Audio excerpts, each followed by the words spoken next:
नमस्कार प्रिय दोस्तों, स्वागत है आपका आपके ही प्रिय चैनल में। दोस्तों, आशा करता हूँ आप सभी स्वस्थ एवं सुरक्षित होंगे। सर्वप्रथम दोस्तों, चैनल को सब्सक्राइब, शेयर और लाइक करना ना भूलें। दोस्तों, डिस्क्रिप्शन बॉक्स में दिए गए लिंक के द्वारा आप यह जानकारी अपने दोस्तों को भी शेयर कर सकते हैं ताकि वह भी इस जानकारी का लाभ उठा सकें। तो दोस्तों, शुरू करेंगे। विराम चिन्ह पिछली PDF में हमने कुछ 6 विराम चिन्ह किए थे।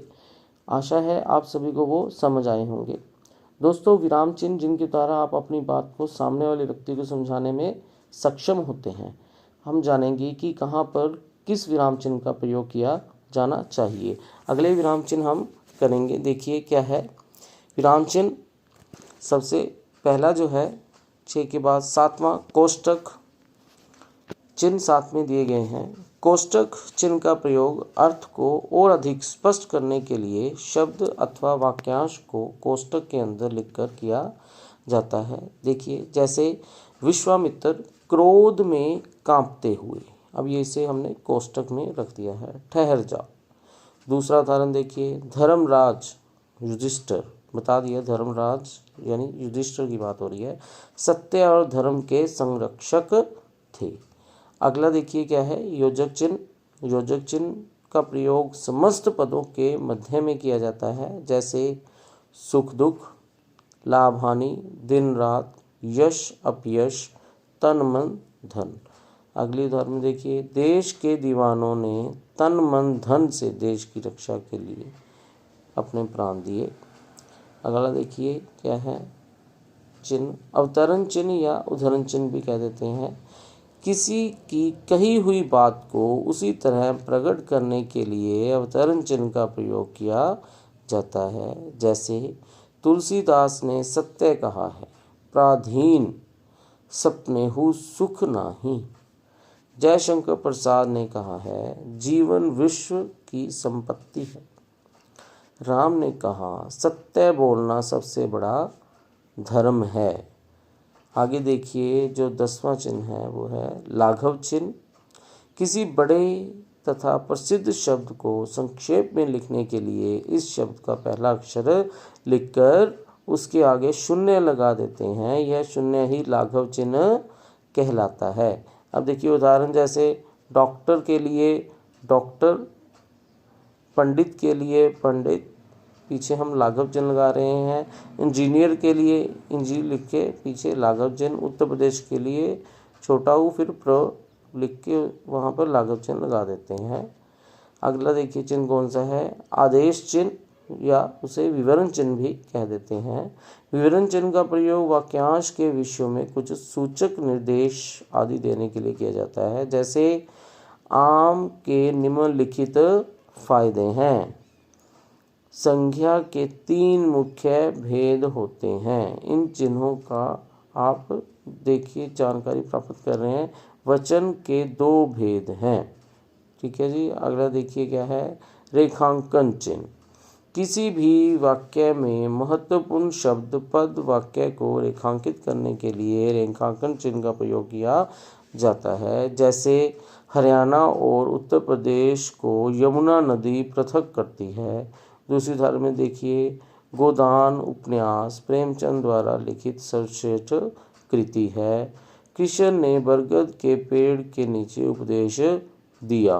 तो यहाँ पर क्या है जी, कृष्ण बरगद का पेड़ जो है वो अंडरलाइन कर दें हम, ठीक है जी, जिसे हम रेखांकन चिन्ह कहते हैं।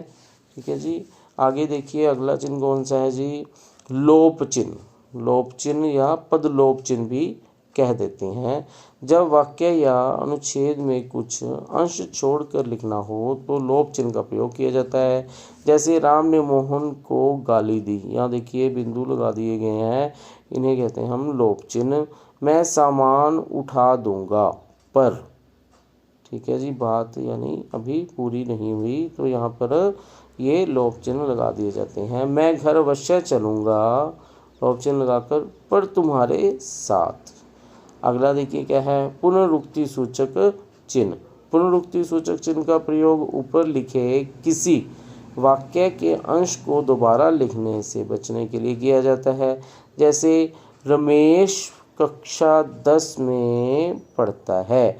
अब जो अगली उदाहरण है उसमें हमने रमेश का प्रयोग नहीं किया, वहाँ पर ये उदाहरण चिन्ह लगा दिए के पिता एक किसान है, जिसका अर्थ यही बनता है कि रमेश के पिता एक किसान है। ठीक है जी।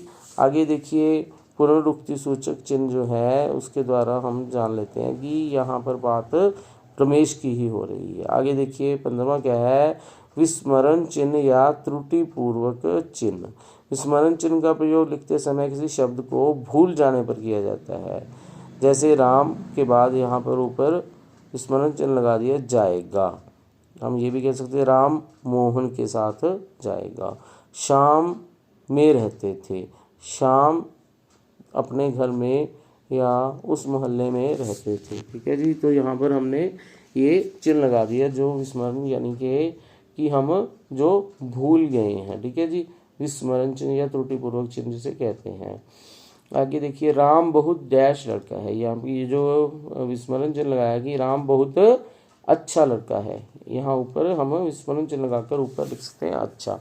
मैंने तुमसे वो बात, विस्मरण चिन्ह लगा दिया थी यानी कि कही थी, कोई शब्द हम भूल गए तो यहाँ पर चिन्ह लगा देते हैं। आगे देखिए आगे क्या है, दीर्घ उच्चारण चिन्ह है, जिससे कि ज़्यादा हमने बड़ा या ज़्यादा दबाव डाल के हमने बताना होता है, उसे कहते हैं दीर्घ उच्चारण। ठीक है जी। ज़्यादा यानी कि बोलना। तुल्य सूचक चिन्ह जो बराबर का निशान लगा देते हैं। ठीक है जी, कि सेम चीज़ है, ठीक है, बराबर है। निर्देशक चिन्ह यानी कि हमने कोई निर्देश दिया है। ठीक है जी। तो दोस्तों ये थे सारे ही विराम चिन्ह। आशा है इन चिन्हों द्वारा परीक्षा में आए प्रश्नों के उत्तरों को आप सही लिखने या बताने में सरलता प्राप्त करेंगे। दोस्तों डिस्क्रिप्शन में दिए गए लिंक के साथ अपने दोस्तों को जोड़ने के लिए आप इस लिंक को आगे शेयर करें। वीडियो पसंद आई हो तो लाइक ज़रूर करें।